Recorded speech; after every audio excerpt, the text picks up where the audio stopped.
To give it to us straight, to address the critics, address the president, our guest now is Stephen Groves of the Heritage Foundation, who is a co-author of Project 2025. Welcome, sir. Thanks for having me on, Chanel. Well, Stephen, this is going to be a very interesting discussion because it's as if President Trump's first statement rebuking Project 2025 last week wasn't enough. He added this about 2025 just this morning. I know nothing about Project 2025. I have not seen it. I have no idea who is in charge of it. And unlike our very well-received Republican platform, had nothing to do with it. The radical left Democrats are having a field day trying to hook me into whatever policies are stated or said. By now, after all these years, everyone knows where I stand on everything. Stephen, what triggered this?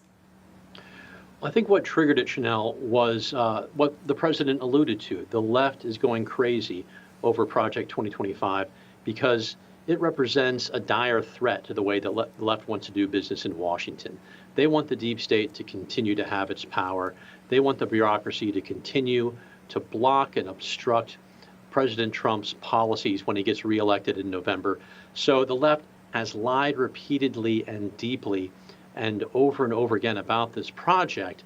And then they told a second set of lies and tried to tie all of the project to President Trump, who is correct in saying, hey, he's setting his own agenda when he becomes president.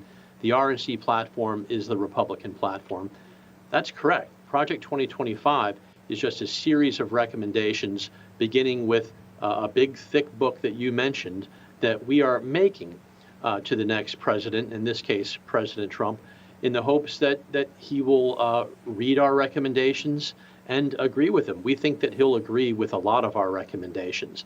But, you know, when the left was trying to saddle him with lies about our project, I believe that's why he went to Truth Social to clarify that he has his agenda that he will set, and Project 2025 is an independent project that he is not personally involved in. That's accurate.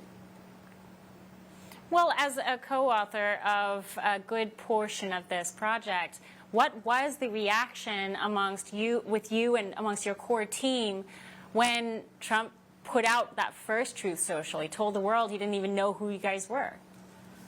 Well, you know, our reaction was that the president is doing what the president needs to do, which is to run a campaign and win the presidency. That's his job.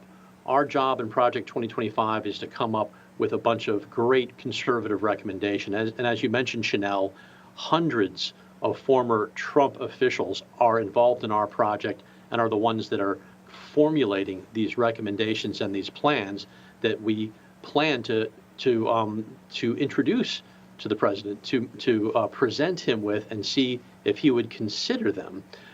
But our reaction was, let's keep doing the hard work that this project is centered on, making sound policy recommendations, vetting personnel that we can recommend to President Trump and his team when he wins re-election in November.